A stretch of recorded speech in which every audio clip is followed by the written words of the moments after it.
Eu nasci de Deus, saio do céu.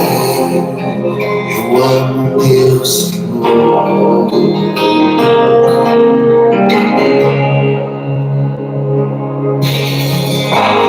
Guardo sua lei.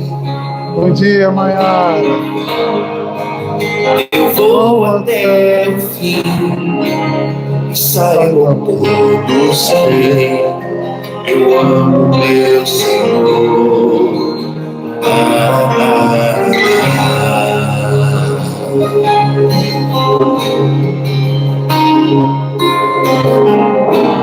Eu venço o mundo. Eu sou de Deus. A minha vida só tem sentido se está em Jesus. E essa é a vitória que vence o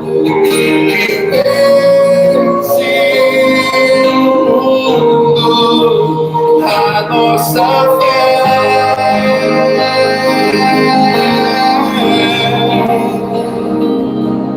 A nossa fé, a nossa fé, a nossa fé.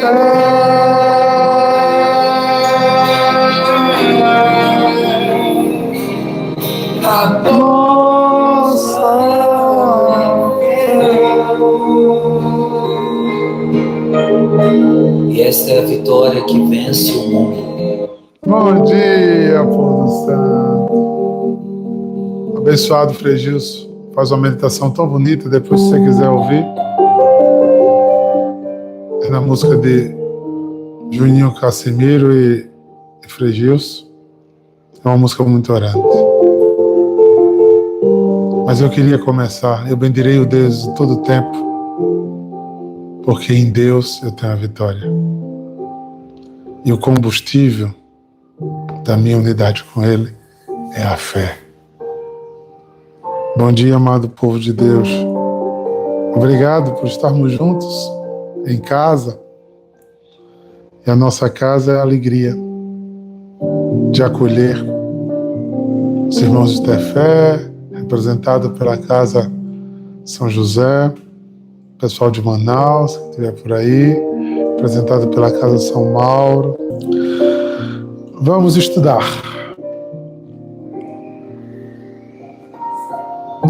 Terminamos a carta de Efésios e precisamos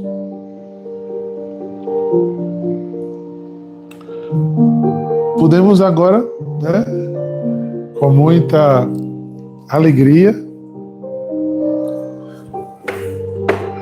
meditar um pouco sobre a carta de Tito, né? Do começo ao fim. Que tal? Se vocês concordam, bota um ok aí. Porque já está no capítulo 3, então acho que as leituras vêm sendo sobre a carta de Tito.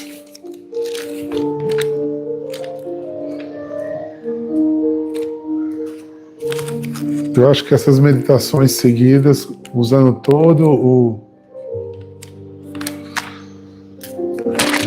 os textos, têm nos ajudado muito a crescer, né? Então vamos lá, vamos a Tito.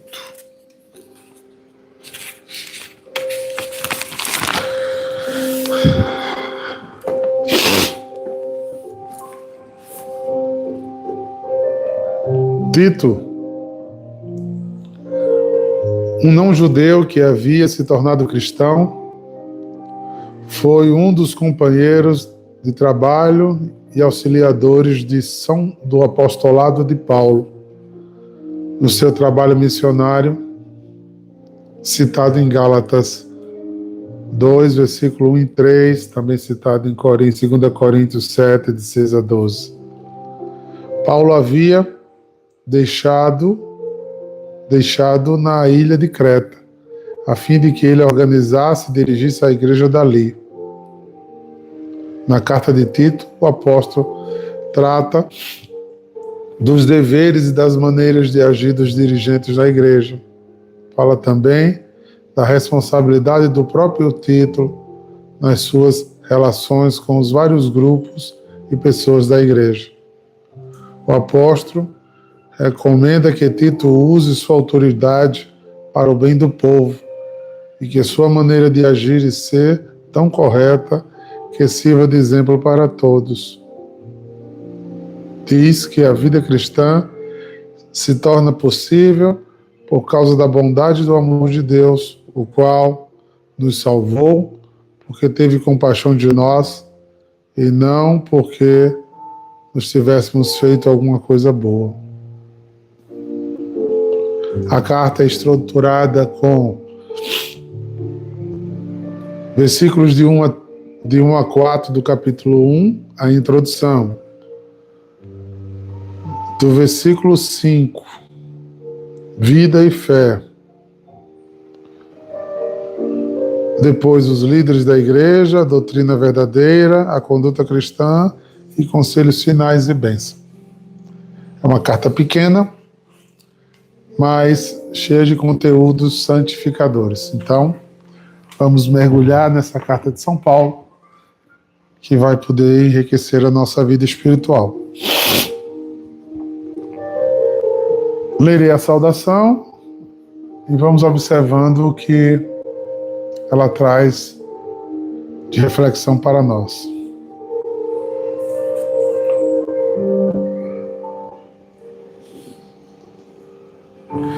Eu, Paulo, servo de Deus e apóstolo de Cristo, escrevo esta carta. Eu fui escolhido, mandado para ajudar e tornar mais forte a fé do povo de Deus,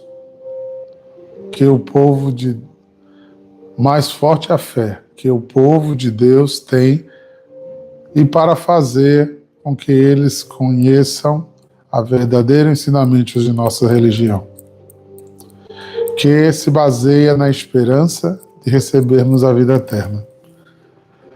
É uma coisa muito interessante que Paulo volta por várias vezes esse assunto em várias cartas, dando assim uma clara visão teológica do propósito inicial,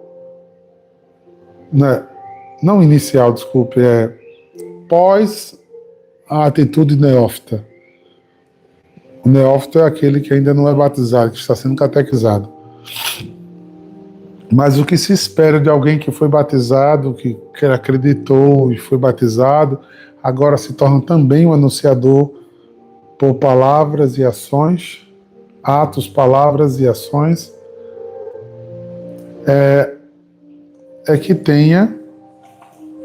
que a base seja crer na vida eterna e viver esperançoso por isso. É muito forte isso. Muito forte para os nossos tempos falar de esperança. Não é à toa que o Papa Francisco vem nos trazendo essa ideia de esperança tão forte. Nessa última carta aí, a esperança não decepciona. Porque a vida tem nos causado desesperança. A conjuntura do mundo tem nos causado falta de esperança. A situação do planeta, tanto do biombo, tanto das questões sociais, tem nos dado desesperança. A condução para com os seres humanos tem nos dado desesperança. A fragmentação dos seres humanos e a diluição dos valores cristãos tem nos dado desesperança e muitas vezes atados nossas mãos sem saber como agir. Mas é a hora que nós precisamos crer na palavra de Deus, crer no milagre, renovar nossas forças nesta palavra que diz que não nos deixaria só, que essa mesma palavra lá em Mateus nos avisou que haveria tempos difíceis, que até o amor esfriaria. Então seremos nós os responsáveis por levantar essa bandeira? Sim, seremos nós. Sim, seremos nós. Olhe-se no espelho e diga: eu preciso ser um evangelizador, cheio de esperança. Como diz a Bíblia, a esperança não decepciona. Então, São Paulo diz isso há 2000 anos atrás, eu fui escolhido e mandado para ajudar e tornar mais forte a fé que o povo tem. Fé em quê?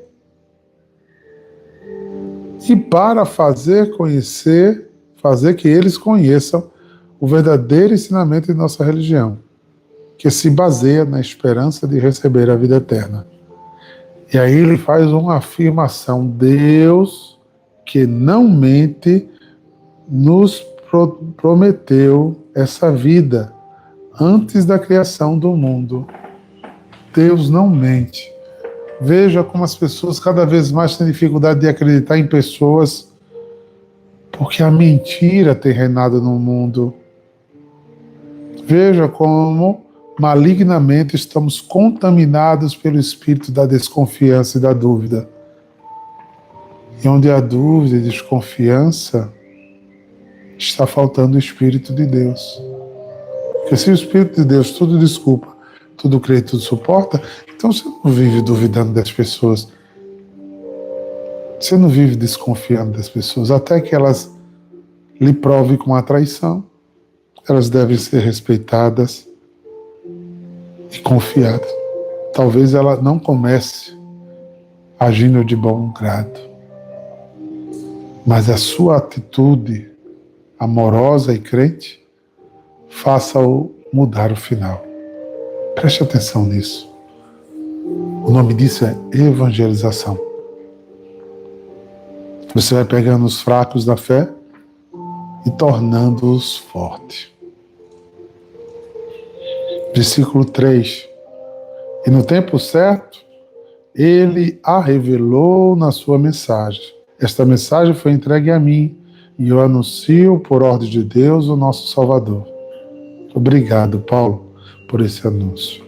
Eu escrevo a você, Tito, meu verdadeiro filho na fé. Esta fé que é sua e minha. Louvado seja Deus. Digo, como irmão mais velho, como é bom dividir a mesma fé, o mesmo jeito de crer, a mesma esperança com pessoas que acolhem, recebem a palavra e a têm no coração. É tão bom viver com irmãos que não vivem de confronto, que se permitem ao amor e não vivem de questionamento. É perigoso, é conturbada a alma questionadora em excesso. Que tudo questiona, que tudo critica, que tudo tem a solução a partir do seu jeito de ser e pensar. É muito perigoso. Esse tipo de pessoa está movida pela carne, porque ela é desesperançosa das pessoas. Por viverem na desconfiança e na dúvida, são infiéis e às vezes incapazes de amar, a não ser seus próprios ideais. Pensem nisso. Versículo 5. Eu deixei a ilha de Creta para que você pusesse em ordem o que ainda faltava. fazer para nomear em cada cidade os presbíteros da igreja. Lembre das minhas ordens. O presbítero deve ser um homem que ninguém possa culpar de nada. O presbítero deve ser um homem que ninguém possa culpar de nada. O presbítero aqui é um ancião na fé. A palavra presbítero significa ancião na fé. Os Atos de Paulo veio seguido desses presbíteros. Já tinha ordenado diáconos. Em Timóteo ele fala dos bispos. E aqui ele usa o termo os presbíteros. São os líderes da igreja do tempo. Então, essa reflexão é para todos nós. Precisamos ter um grande testemunho se somos líderes, se estamos à frente de alguma coisa, se pregamos, se coordenamos, se somos diretores espirituais, se tem pessoas que são educadas na fé por nós. Se você é mais velho ao ponto de ser lhe dado esta incumbência, o que se espera de você deve ser um homem e uma mulher que ninguém possa culpar de nada. Diácono, mas se eu estou com um pecado recorrente, se eu estou com um vício, se eu estou me consumindo de dores, se eu estou me consumindo de depressão, peça ajuda. Não fique calado. Não deixe seu ministério adoecer. Se está se consumindo de ansiedade, ao ponto de não conseguir ter paz interior, peça ajuda. Antes que você ponha a perder seu ministério, sua vocação, sua vida espiritual. Deve ter somente uma esposa. Os filhos devem ser cristãos e não ter fama mal ou desobediente. Como é necessário que a família corresponda. Porque em Timóteo ele diz, né? Se você não é capaz de governar a sua própria casa, como é que você vai governar a igreja? Não basta a sua conversão. Seu ministério precisa começar em casa. Como é que eu posso dizer que sou bom evangelizador, sou bom missionário? Digamos, a solteiros. Às vezes não tenho um bom relacionamento com minha mãe, com meu pai, com meus irmãos. Isso é uma coisa errada. Mas eles aqui não gostam. Aí é outro problema. Mas como eu me importo?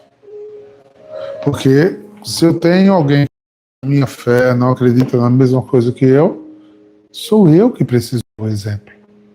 Sou eu que preciso ser mais amoroso, sou eu que preciso ser mais humilde, sou eu que preciso ser mais amável, sou eu que preciso dar testemunho. Porque é o meu testemunho de convertido que faz uma pessoa muito próxima de mim se render ao Evangelho. Se mudou até ele, eu vou ver o que acontece lá. Mas as minhas atitudes são escandalosas se eu tenho outras máscaras. Aí mora todo o perigo. Versículo 7.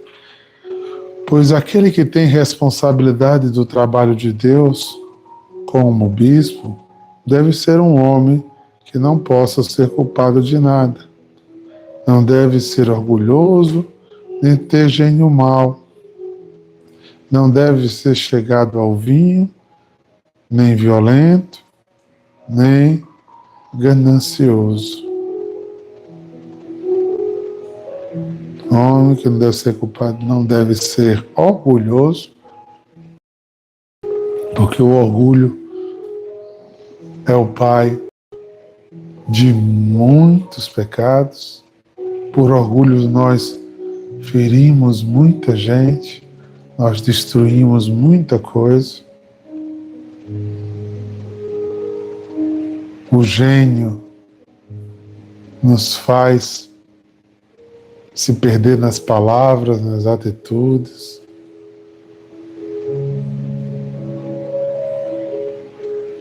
A embriaguez é um testemunho. A violência é um sinal que o espírito não está lhe controlando. E a ganância devora a alma de inveja, de vaidade, de soberba. Você tenta alimentar pessoas para chegar ao lugar que você quer, porque você termina vendo as pessoas como ameaça a você. Oxalá você faça um bom exame de consciência. E se achar elementos que esse texto tem falado a você, em você, coloque em oração. Faça uma boa confissão. Faça um caminho de volta. Isso não é causa de escândalo, mas isso pode ser uma linda causa de reconversão. Eu preciso constatar as minhas limitações, não para me chicotear, mas para dizer, eu não quero ser mais assim. E eu sei que sozinho eu não consigo deixar de ser assim, porque a vida me adoeceu. Então eu preciso buscar, através de oração, de adoração, de celebração da Santa Missa, de jejum, de abstinência, de meditação, de contemplação, buscar o Espírito que me tire dessas enrascadas que eu produzi na vida dentro de mim, que me matam e que me fazem morrer. E viver desesperançoso e sem salvação. Pense nisso. Versículo 8. Deve estar disposto a hospedar pessoas na sua casa e deve amar bem. Deve ser prudente e justo, dedicado a Deus e disciplinado. É muito interessante quando São Paulo mostra que atitudes de um convertido são atitudes de desprendimento, atitudes anti-egoístas, anti-centradas em si. Então eu tenho a minha casa como meu lugar de privacidade, mas eu abro, eu divido, eu comungo, eu reparto.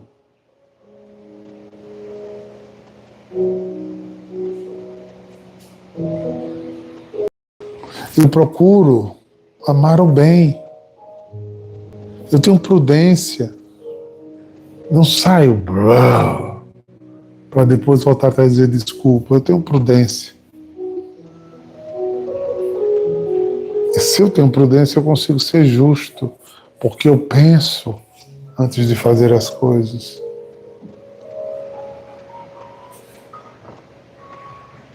E eu me dedico a Deus como um bom discípulo que busca o bem. E assim eu dou testemunho de Deus ao mundo, pelas minhas atitudes. Versículo 9. Deve se manter firme na mensagem que merece confiança e que está de acordo com a doutrina.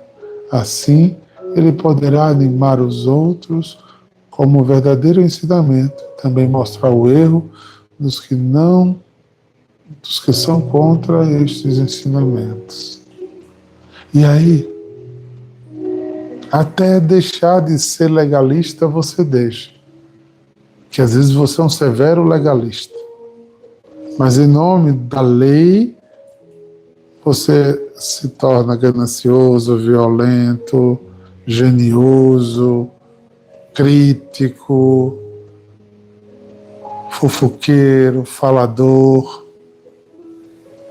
e muito longe da verdade.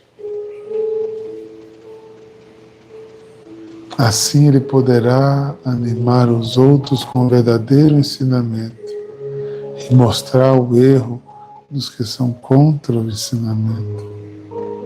Mostra primeiro com o jeito de proceder. Versículo 10. Pois existem muitos, principalmente os que vieram do judaísmo, que são revoltados e enganam os outros com suas tolices. É preciso, versículo 11, é preciso fazer que eles parem de falar, pois estão atrapalhando famílias inteiras por ensinarem o que não devem, com a intenção de envergonhar e de ganhar dinheiro. Versículo 12. Foi justamente um deles, um profeta da ilha de Creta, que disse: os cretenses só dizem mentira, são como animais selvagens, são uns preguiçosos e só pensam em comida. Versículo 13. E ele tem razão quando diz isso. Portanto, você tem de repreender repreender duramente esses falsos mestres, para que sejam sábios na fé. Versículo 14. E parem de dar atenção a histórias inventadas por judeus e ensinamentos humanos que vêm de pessoas que rejeitam a verdade. Eita Jesus, que porrada na mulera. É muito fácil a gente conviver com pessoas, adaptando o texto à vida de hoje, que pessoas na conversa extra púlpito, na conversa de corredor, na conversa da visita para um chá, para o café, na roda, no barzinho ou na lanchonete. Você percebe pessoas que envergonham, descredibilizando, destruindo imagens, banalizando, ridicularizando. Ai, Jesus, livra-nos do mal como rezamos. Talvez essa é a grande oração que a gente faz no Pai Nosso e não tomou consciência ainda. Livra-nos do mal, Senhor. Como precisamos estar livres desse tipo de conduta. Como diz o Salmo 14, que não se senta na mesa dos escarnecedores. E ele fala aqui dos judeus, porque a raça escolhida por Deus, somos eleitos de Deus. Como é que os eleitos de Deus fazem esse tipo de coisa? Perdendo e levando. Às vezes as pessoas fazem isso, mas não largam o osso. Não deixam a fé. E depois se reconcilia. Mas ele esquece a maldição que jogou sobre si. Porque as suas atitudes, sua pregação, seu jeito de falar, sua crítica, sua mentira, sua avidez em destruir, a sua falsidade em levantar histórias enganosas, fez com que o outro se afastasse da fé. E a sua alma vai ter responsabilidade por essa fé que se perdeu. Por isso é tão sério para quando um membro da família se converte, como ele tem que se redobrar da atenção para que essa outra pessoa não se escandalize nem perca a fé por causa de você. Pense nisso, irmão. É muito sério. Versículo 15. Tudo é puro. Cuidado com palavras torvas. Cuidado. Cuidado, irmãos. Se seus olhos estão sujos, todo o seu ser está sujo.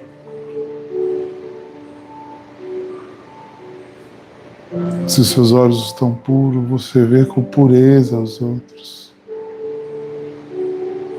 Tudo é puro para os que são puros, mas nada é puro para os impuros e descrentes, pois a mente e a consciência deles estão sujos.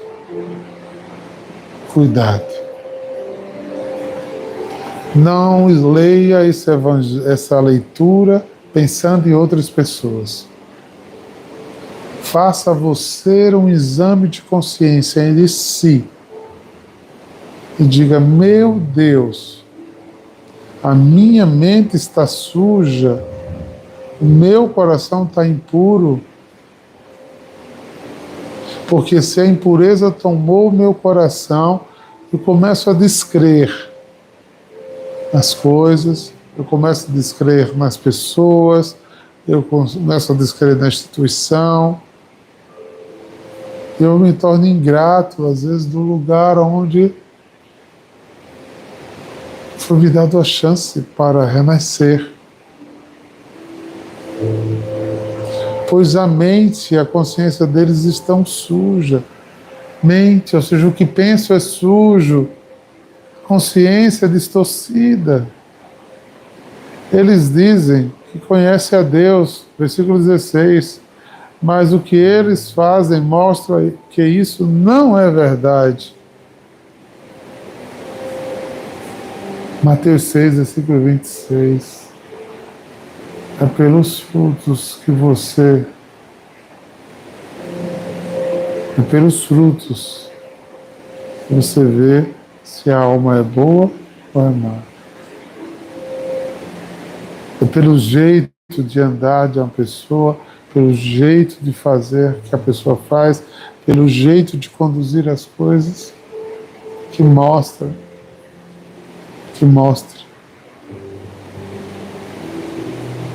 Vou repetir versículo 16. Eles dizem que conhecem a Deus, mas o que eles fazem mostra que isso não é verdade.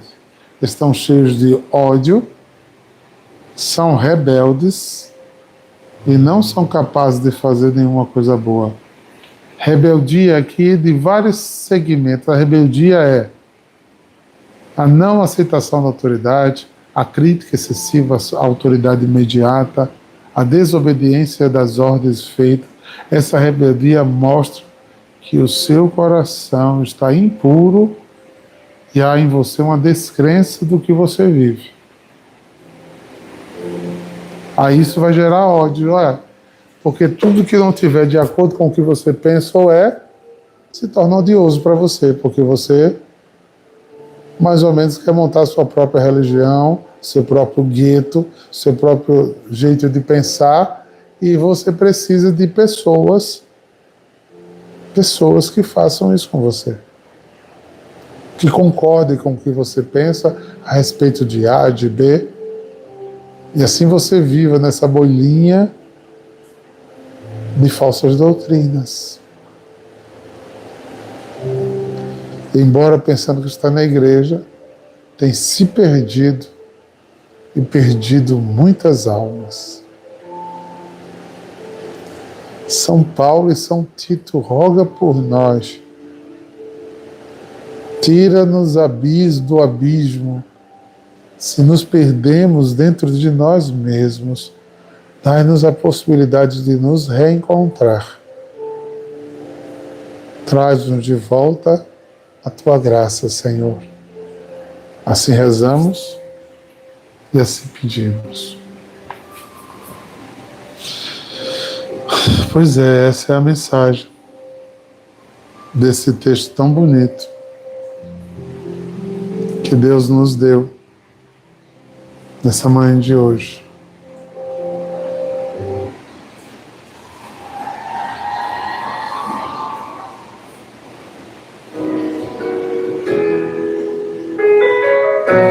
Quem tiver olhos que vejam,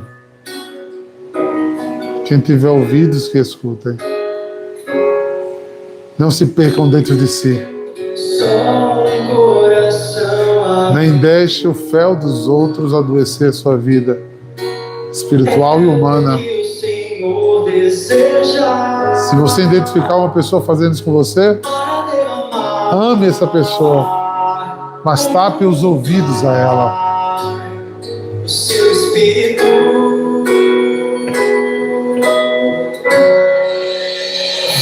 venha sobre nós, Senhor. Cumpre tua promessa aqui. Vem Consolador, Faz o pecador nova criatura. faz do pecador nova criatura. Me levar como um barco sobre o mar. Deixa teu vento me guiar. Então vem me levar. Me abandono nesse mar. Onde o vento do Senhor soprar.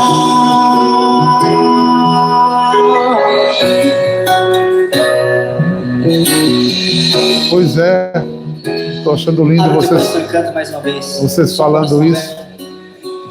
Se tem uma pessoa que tem que estar muito atento a isso, sou eu. Quantas vezes no dia eu escuto pessoas falando mal de outras e querendo ganhar a minha concordância, meu aplauso. Como precisa ter sabedoria num governo de uma obra desse tamanho, como é a adoração, para não ser sujo e impuro, né? E voltar a perder tudo pelo mau pensamento. Conceitos que as pessoas têm de outras, que entram tentando destruir a imagem das pessoas. Maiara, é rojão. Se você não deixar se envenenar e continuar amando as pessoas. Porque se o amor não mudar, nada muda.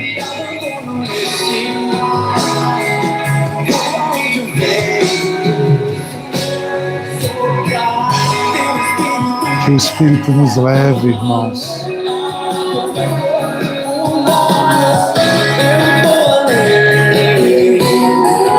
Eu vou além, meu Espírito me leva.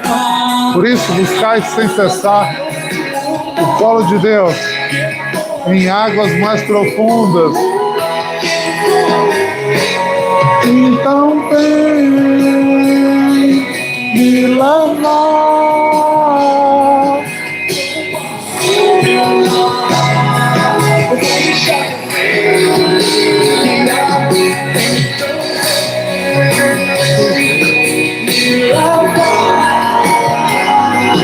Vamos nesse mar, falando dentro do Senhor soprar.